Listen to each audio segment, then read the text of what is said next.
pagbabago, dahil sa ito ay kinakailangan tayo na magtulong-tulong, napaunlarin ang mahal nating bayan.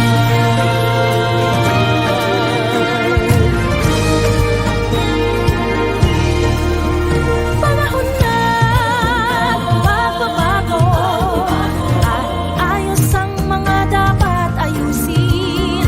Dapat lang maging tungkulin ng bawat mamamayan dito sa atin. Gawin ng pagbabago patungo sa pag-asenso, magsikap ng mabuti at nang guminhawa tayo. Malaki natin sa mundo at ipamalas ang bagong Pilipino at bagong Pilipinas.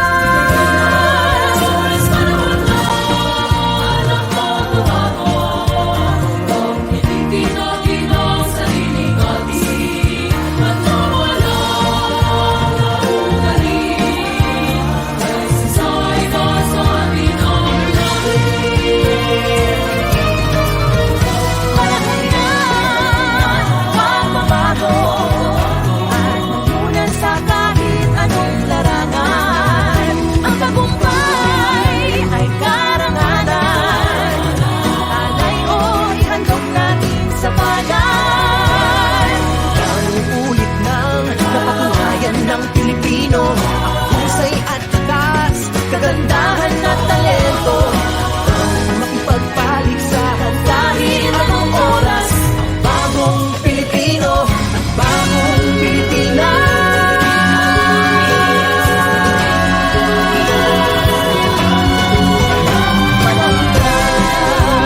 Pagbabago, natin ay gawing maaliwalas.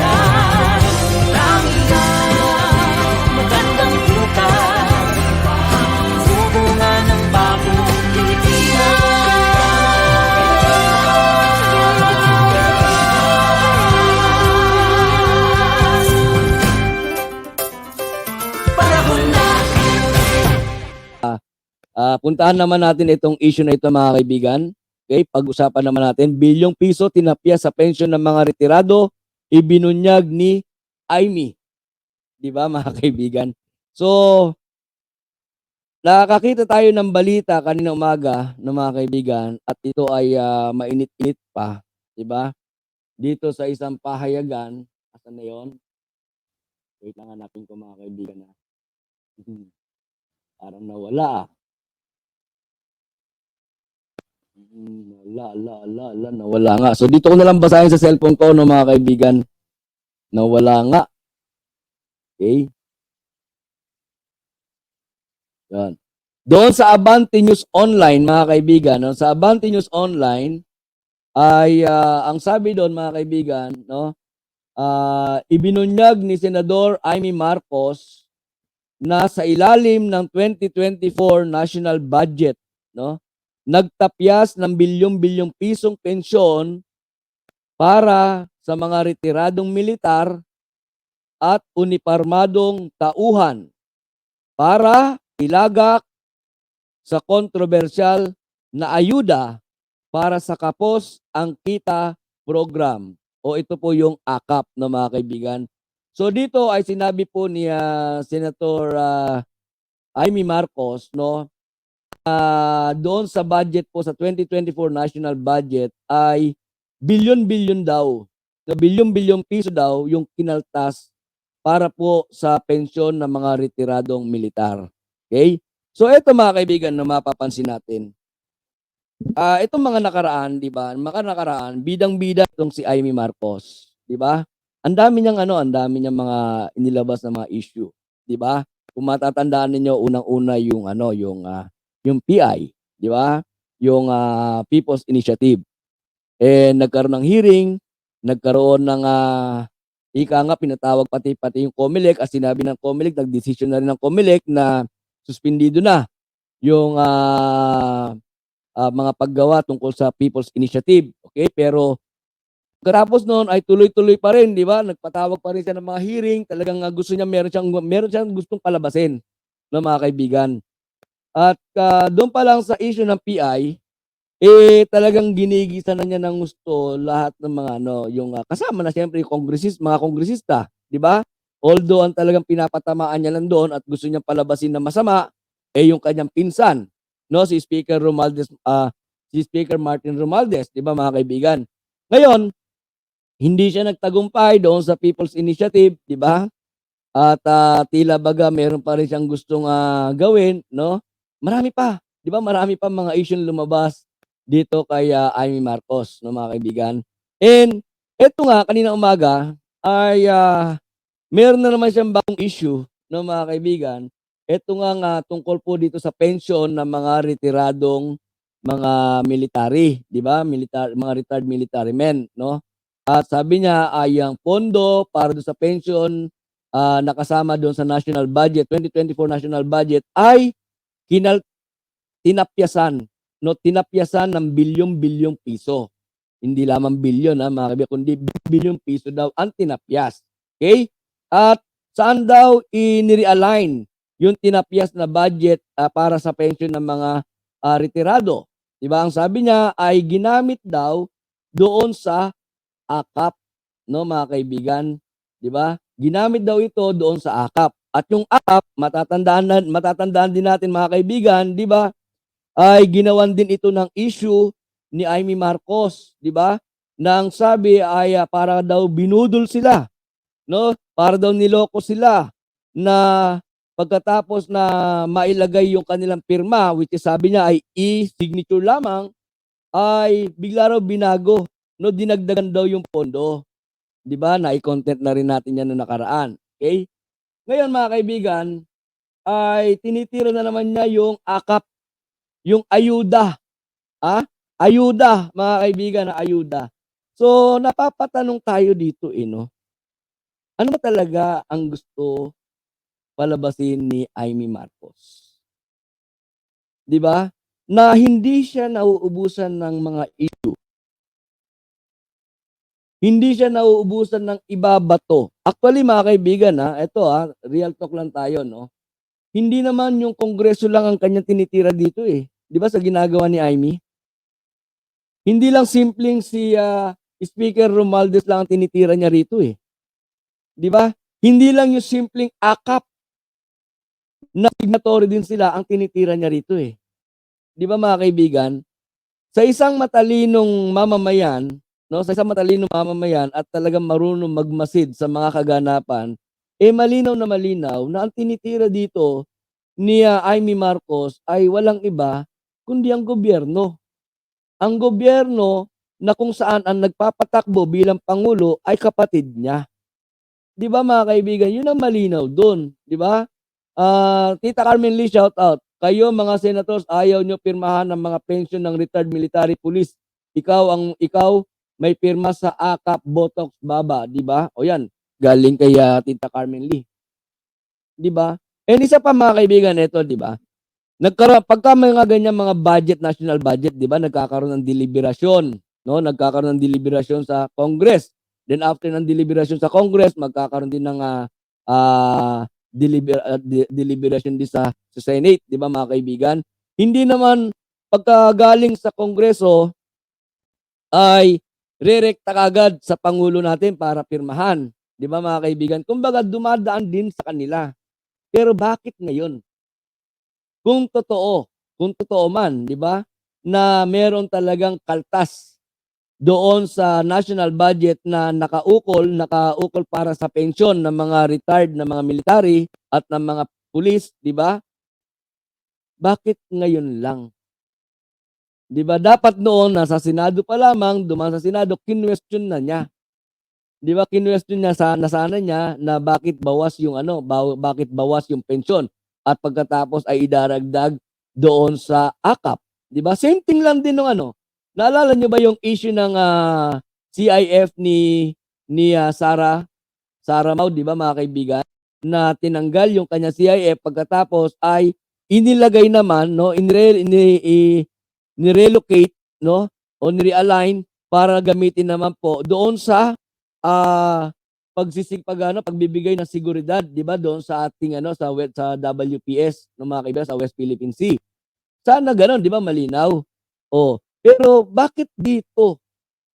Bakit ngayon lang, 'di ba? Bakit ngayon lang binanggit ni Amy Marcos? Ano dahilan? 'Di ba, ano dahilan? Oh, Arriba Pilipinas, shout out. Ang daming bugok nakikinig dito. Kasama ka na ron? Nandito ka eh, 'di ba? Arriba. Kung ayaw niyo rito, pwede kayong umalis, no? Wala namang problema do'n, no? Hindi kayo sisipain diyan, pero pwede kayo umalis kung medyo naiirita kayo dahil sa katotohanan ng pinag-uusapan namin dito at, sa palagay ninyo ay masisira ang ulo ninyo kung patuloy pa kayong makikinig, ay pwede naman kayo umalis, 'di ba? Oh, okey. So, dito ngayon mga kaibigan, 'di ba, napag-usapan na rin lang yung ayuda. Sabi niya yung bilyon-bilyong piso na kinaltas doon sa pensyon para sa mga militar, sa mga retiradong mga military ay inilagay sa ayuda o doon sa AKAP, 'di ba? George sa Pitula, shout out. Okay, puntahan natin ito mga kaibigan, no. Alam niyo nakatanggap tayo ng balita which is eto mga kaibigan, hindi po natin 'to pa kino-confirm, no. Pero etong balita na ito ay galing po ito sa ating bubuwit, no. At ito ay mainit-init pa, ika nga, no, sa isang kape ay mainit-init pa ito mga kaibigan, okay? And pag-usapan natin ito ha. Babasahin ko sa inyo mga kaibigan yung ipinasa sa atin ng ating bubuwit, no. At ito'y mainit-init pa din pag-usapan natin at medyo kumbaga bigyan natin ng matindi-tinding reaction, okay? Ito. Kanina lang ito mga kaibigan, ano, kanina lang po ito. Tama nga ba yan? Tama. So sabi rito mga kaibigan, ano, ito new release, new release. Lakyan natin. New release mga kaibigan, no, sabi rito ay new release, Representative Raul Angelo Hill Bungalon. Okay?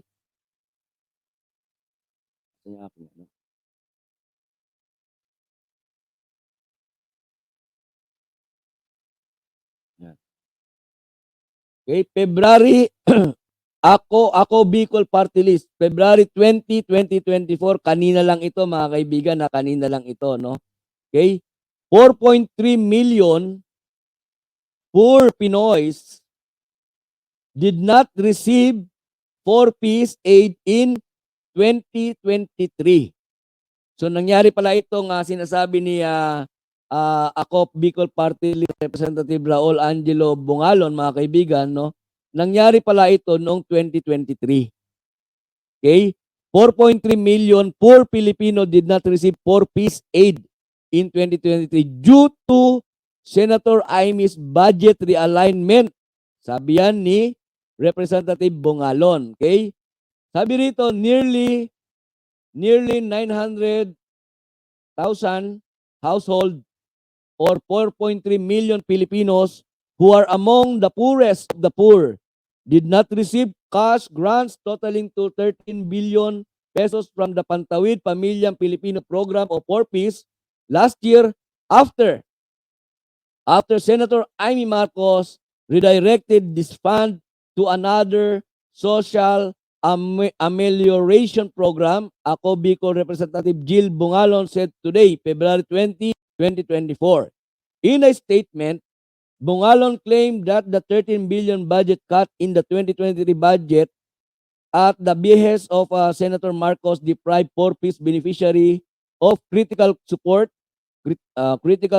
as funds intended for them were diverted to the assistance to individual in crisis situation or AIX program. Na alam natin mga kaibigan, no, yung AIX program ay namimigay din po ito ng ayuda, di ba? Alam nyo ba na may balita din po kanina na nangyari po doon sa Mandaluyong, no? Ito hindi pa masyadong confirm, no? Kumbaga ay naulinigan lang din namin na mga kaibigan, no? Na namahagi doon ng ayuda galing po dito sa AIX, no, yung Assistance to Individual Crisis Situation sa Mandaluyong at nagkaroon po ng kaguluhan. 'Di ba? Bakit nagkaroon ng kaguluhan? Kasi nga naman yung mga tao na naghihintay ng ayuda, 8:00 pa raw ng umaga naroon. Pagkatapos etong si Amy Marcos ay dumating daw po ay late na. 'Di ba? Late na. Kaya itong mga tao pagod, hirap sa pagpila, gutom, 'di ba? Ay nagkagulo na raw po, no? Pero naayos naman daw, 'di ba? Ang tanong natin doon mga kaibigan, bakit kasi, 'di ba? Kung mamimigay na rin lang ng ayuda para sa mga taong bayan, bakit kasi kailangan pang hintayin si Amy Marcos?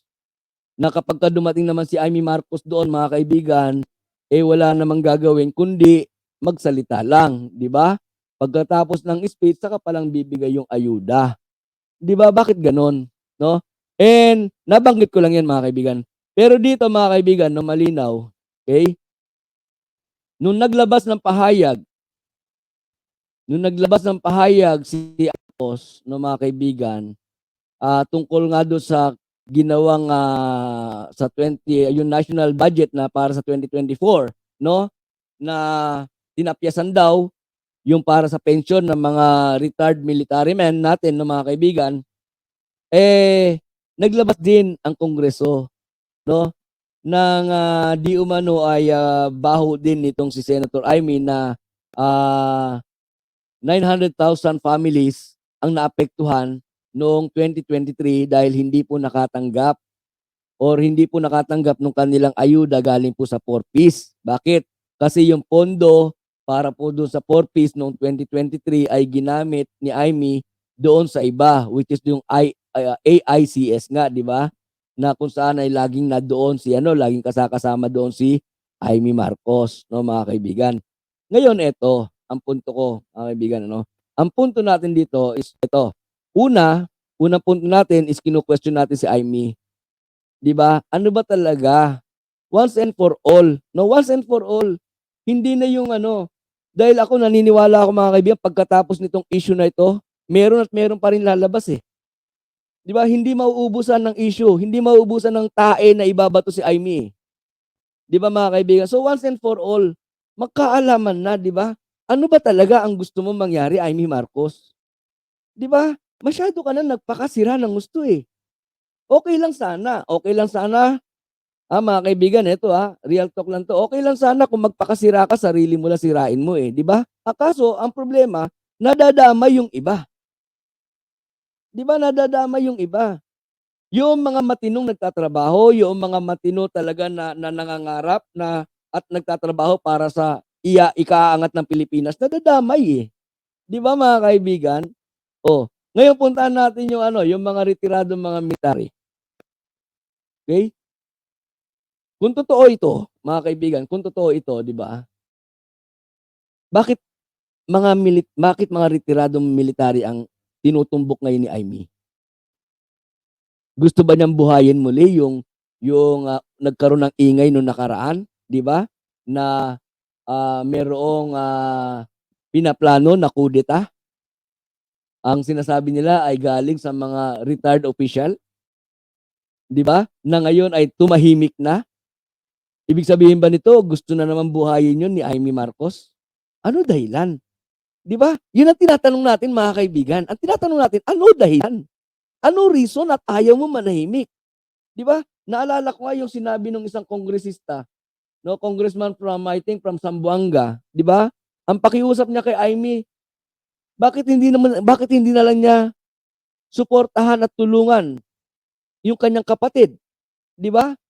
Kasi nga maging itong mga kongresista, no, ay napapansin na rin, no? Yung napapansin ng mga netizen, napapansin din pala ng mga kongresista yung kinikilos at galawan ni Amy. So once and for all, 'di ba, once and for all, magkalabasan na, 'di ba, magkaalaman na. Ano dahilan? Alam niyo kasi ako naniniwala ako mga kaibigan sa pagsasabi ng tapat, sa pagsasabi ng totoo, 'di ba? Nandun yung pagsasama ng tapat, Hugot 'yun, 'di ba, hugot 'yun. Pero 'yun ang totoo mga kaibigan, 'di ba? Kung mapagsasalita natin si Amy Marcos at, kung nahihiya man siya pero sabi nga 'di ba nung nagsalita siya sa San Ok Festival, eh hindi nga raw siya sumusuko eh. Di ba? Kahit sa pamilya niya, hindi raw siya sumusuko eh. Eh baka sakali lang, di ba baka sakali lang, no? Once and for all, magsalita ka na, Amy Marcos. Ano ba talaga ang gusto mo? Baka pwedeng pag-usapan ninyo. May problema kayo sa pamilya? Pag-usapan ninyo. Di ba ikaw na rin nagsasabi lagi, legacy yan ng iyong ama ni Apo Lakay? Di ba? Yung maglingkod sa bayan. Eh eto, naaapektuhan na yung bayan na pinaglilingkuran ninyo. Hindi ba pwede kung may problema kayo sa pamilya, mag-usap, kayo-kayo na lang din mag-usap. Pagkatapos magkasundo kayo sa kapakanan ng taong bayan. Di ba? Eh, bakit po sinasabi to? Sir, nagsasawa ka na ba, Boss Al? Hindi ako nagsasawa. Di ba? Hindi tayo nagsasawa hangga't mayroong mga kabalastugan na lumalabas na ikasisira ng kasalukuyang administrasyon. Bibira tayo. Hindi natin pagsasawaan yan. Di ba? Pero ang atin lang, yung naaapektuhan na taong bayan eh. Naaapektuhan na ang mamamayan. So hindi ba po pwede, kung may problema kayo sa pamilya, mag-usap na lang kayo. Di ba? Mag-usap na lang kayo. Hindi yung nagpapakasira ka, tapos hihilahin mo pa yung mga kamag-anak mo na nakikita ng taong bayan na nagtatrabaho. Di ba mga kaibigan? Real talk na lang tayo dito.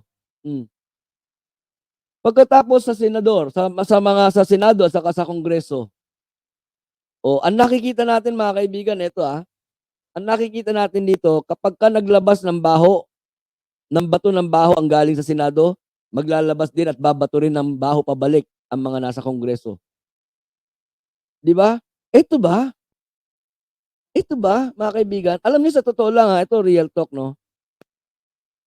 Kung mapapansin ninyo at napapansin ninyo, ang kaibahan ng politiko o politika ngayon at sa mga nagdaan, di ba? Napakalaki ng pagkakaiba. At dito nagkaroon tayo ng pag-asa, di ba mga kaibigan? Sabi natin, mukhang medyo maganda yung tinatakbo ng administrasyon, di ba? Dahil naumpisahan sa unity. Naumpisahan sa unity, di ba? Sabi natin maganda tinatakbo. Nabawasan yung mga trapo. Pero ano nangyayari? Hindi ata makatiis yung mga trapo. Sabi nga, 'di ba? Once you are a trapper, you will always be a trapo. 'Di ba?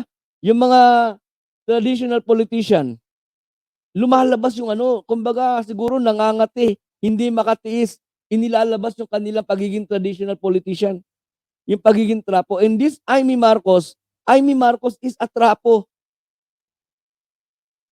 Mark my word mga kaibigan. Amy Marcos is a trapo. Pinapakita niya. 2014 pa lang. Ipinaramdam niya na yan. Di ba? Ngayon, ang ginagawa niya, trapo pa rin. Yung mga traditional politician na gumagamit at nanggagamit ng iba para lamang pag-usapan at makilala. Eh masama, ang naapektuhan sa paggamit ninyo, naapektuhan yung trabaho ninyo. Ang naapektuhan yung mamamayan. Di ba? Maawa naman kayo sa Pilipinas at maawa naman kayo sa Pangulo ng Pilipinas na nagtatrabaho mag-isa. Di ba mga kaibigan? Ito pa mga kaibigan. Nabanggit natin yung batuhan ng baho, di ba? Problema ni Amy, batuhan ng baho between Congress and Senate, mga kaibigan, di ba? Bakit hindi kayo magkaisa? Congress, Senate, ba't hindi kayo magkaisa? Tandaan ninyo ang Congress at saka ang Senate, yan yung pinakapundasyon ng isang bansa. Di ba? So, imagine ninyo mga kaibigan, anong klaseng bansa na yung dalawang pundasyon o yung dalawang paa ay nagsisipaan. Magkakaroon ba tayo ng progreso? Makakausad ba ang Pilipinas kung yung dalawang paa, yung Kongreso at saka yung Senado ay nagsisipaan? Anong mangyayari sa bansa? Subukan nyo lumakad. Lumakad kayo tapos dalawang paa nyo nagsisipaan. Anong mangyayari sa inyo? Babagsak kayo, di ba? Ito ba gusto ninyo? Dati na nalugmok ang Pilipinas. Dati na nalugmok ang Pilipinas. For almost 4 decades, lugmok na lugmok ang Pilipinas. Anong ginagawa ninyo ngayon? Kayo nandiyan sa Kongreso, kayo nandiyan sa Senado, anong ginagawa nyo? Imbis na iangat ninyo ang bansa, binabagsak ninyo dahil sa ginagawa ninyong pagbabatuhan ng mga baho. And last point na gusto ko maipakita sa inyo mga kaibigan. Hindi nyo napapansin yung mga kilos ni Amy? Hindi kaya minamanipula ni Amy Marcos yung kabuuan ng bansa? Di ba? Namamanipula niya yung mga kasama niya sa Senado. Na imbis na ayusin, ang ginagawa, nakikipagbatuhan sa Kongreso. Namamanipula niya rin sa Kongreso. Pagka minsan mga kaibigan, napapaisip ako eh. Eto, ngayon ko lang babanggitin. Ngayon ko lang sasabihin. Minsan napapaisip ako eh. Balikan ninyo yung mga kaguluhan. Yung mga nagdudulot ng kaguluhan sa bansa through social media. Eto, sa akin lang to mga kaibigan. Ako naman buntot ko, hila ko eh. Di ba? Eto akin lang. Yung sa problema sa budget, di ba? Yung naging usapin sa budget laban dito kaya Speaker Romualdez, ang sabi nila ay meron daw source galing sa Senado. Na alam natin, simpleng source lang yon, di ba? Simpleng source lang yon, pero nakapagdulot ng kaguluhan. Di ba? Pagkatapos ay marami pang iba't ibang mga source na lumalabas na ayaw pangalanan. Pero kung mapapansin natin at kung pag-aaralan natin, iisa tinutumbok. Hindi kaya, sabi ko nga kanina, di ba, hindi kaya Amy Marcos are trying to manipulate not only the Senate, not only the Congress, pero yung kabuuan ng Pilipinas. Ano dahilan? Ano reason? Di ba? Kaya nga, tinatanong natin si Amy Marcos, mga kaibigan. Once and for all, magsalita ka na. Di ba? Baka maintindihan ka ng kapatid mo. Baka maintindihan ka ng mga kasama mo. Baka maintindihan ka ng taong bayan. At least, isang beses na lang. Di ba? Tapusin na ang issue. Di ba? Magsalita ka na. Ganun lang yun, di ba mga kaibigan? Magsalita ka na. Tapusin natin yung issue. Tuldukan na natin. Pero pagkatapos magsalita, naunawaan ka, naintindihan ka o hindi, move on tayo lahat para sa Pilipinas. Mag-move on kayong lahat para sa Pilipinas, para sa bayan. Di ba sabi nga natin dito eh, bayan naman. Bayan muna. Tama na politika. Tama na yung mga politiko. Pilipinas naman. Di ba? Oh. Ngayon mga kaibigan, kung meron po kayong kung meron kayong mga karagdagang mga opinion at mga karagdagang masasabi tungkol po dito sa atin na pag-usapan ngayon, ay please don't hesitate to comment on our comment section and paki-like and share na rin po yung ating live stream, itong ating video, para sa ganun ay marami pa po ang mahatdan ng mga topic na pinag-uusapan natin dito, mga kaibigan.